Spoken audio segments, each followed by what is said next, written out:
Question 25, have a go.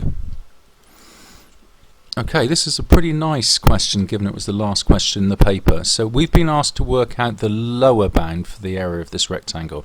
Now picture a rectangle. To absolutely minimize the area, you're going to want to have the smallest width possible and the smallest length possible.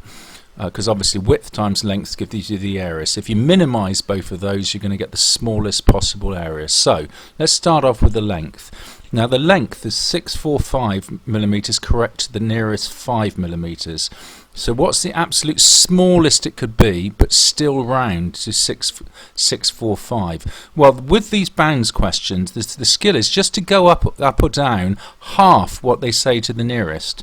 So we're to the nearest 5 millimeters, so we need to go up or down by 2.5 millimeters. Now we're looking for the smallest length.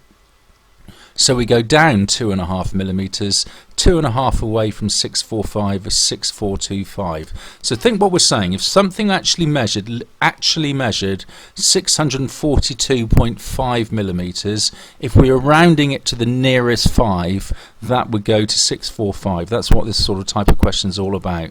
Now the same thing with the width. The width is 400 to the nearest 5. Half of 5 is 2.5, so go down 2.5 and we get 397.5. So what we're saying is, if you measured the width really accurately and it was exactly 397.5, if you round that to the nearest 5 millimeters, you get 400. So those are the actual smallest measurements you could have for length and width, which would round as per the question. So you now just get out your calculator, multiply these two together, because obviously that's how you work out the area of a rectangle, and you get this. Now the question requires us to give an answer correct to 3 sig figs, so that means 3 digits which are not a naught. So that's 2, 5 and 5. Then obviously we need 3 noughts to hold the 2, 5 and 5 in the appropriate columns. So that's our final answer.